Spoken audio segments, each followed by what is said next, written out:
Thank you very much, Deputy Speaker.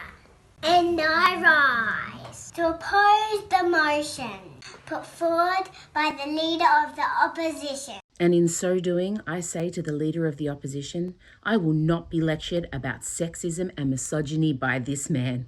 I will not. And the government will not be lectured about sexism and misogyny by this man. Not now, not ever. The Leader of the Opposition says that people who hold sexist views and are misogynists are not appropriate for high office. Well, I hope that the Leader of the Opposition has got a piece of paper and is writing out his resignation.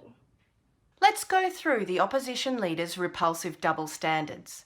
Repulsive double standards when it comes to misogyny and sexism. Because if he wants to know what misogyny looks like in modern Australia, he does not need a motion in the House of Representatives. He needs a mirror. That's what he needs. This is the Leader of the Opposition who has said, and this was when he was a minister under the last government, not when he was a student, not when he was in high school, when he was a minister under the last government. He has said, and I quote, in a discussion about women being underrepresented in institutions of power in Australia, if it's true that men have more power, generally speaking, than women, is that a bad thing? And then the discussion ensues, and another person says, I want my daughter to have as much opportunity as my son. To which the Leader of the Opposition says, yeah, I completely agree, but what if men are by physiology or temperament more adapted to exercise authority or to issue command? Then ensues another discussion about women's role in modern society. And the other person participating in the discussion says, I think it's very hard to deny there's an underrepresentation of women. To which the Leader of the Opposition says, but now that's an assumption this is a bad thing. This is the man from whom we're supposed to take lectures about sexism. And then, of course...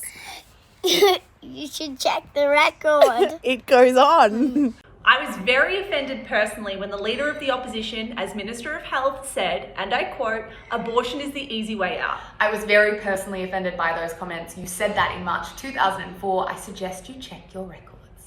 I was also very offended on behalf of the women of Australia when, in the course of this carbon pricing campaign, the Leader of the Opposition said, what the housewives of Australia need to understand as they do the ironing. Thank you for that painting of women's roles in modern Australia. And then, of course, I was offended too by the sexism, by the misogyny of the Leader of the Opposition, catcalling across this table at me as I sit here as Prime Minister. If the Prime Minister wants to, politically speaking, make an honest woman of herself, something that would never have been said to any man sitting in this chair. I was offended when the Leader of the Opposition went outside the front of the Parliament and stood next to a sign that said, ditch the witch. I was offended when the Leader of the Opposition stood next to a sign that described me as a man's bitch. I was offended by those things.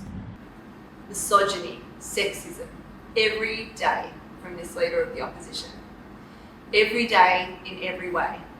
Across time, the Leader of the Opposition has sat in that chair. I've sat in this chair, and that's all we've heard from him. And now, the Leader of the Opposition wants to be taken seriously. Apparently, he's woken up. After this track record and all these statements, he's woken up and he's gone, oh dear, there's this thing called sexism. Oh my lords, there's this thing called misogyny. Now, who's one of them? Oh, the Speaker must be, because it suits my political purpose. Doesn't Senator have any past statement? Doesn't walk into Parliament and apologise to the women of Australia. Doesn't walk into this Parliament and apologise to me for the things that have come out of his mouth. But now seeks to use this as a battering ram against someone else. Well, this kind of hypocrisy must not be tolerated, which is why this motion from the leader of the opposition should not be taken seriously. And then the leader of the opposition is always wonderful about walking into this parliament and giving me and others lectures on what we should take responsibility for.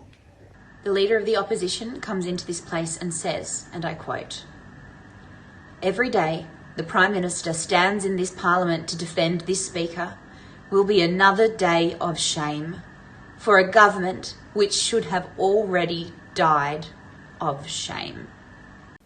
Well, can I indicate to the Leader of the Opposition the government is not dying of shame? My father did not die of shame. What the Leader of the Opposition should be ashamed of is his performance in this Parliament and the sexism he has brought with it.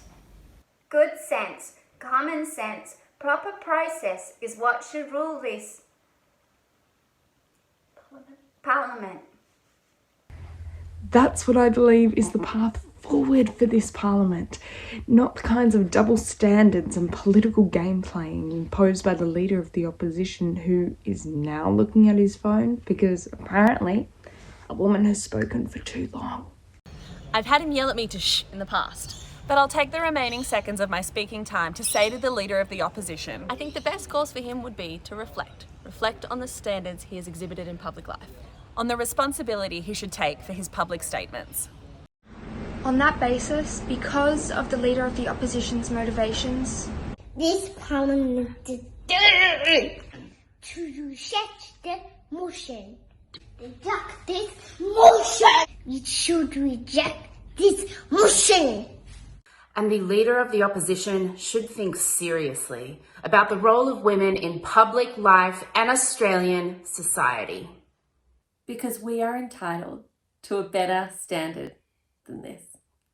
You can't just give that kind of a huge speech and then just sit down and read and do your paperwork.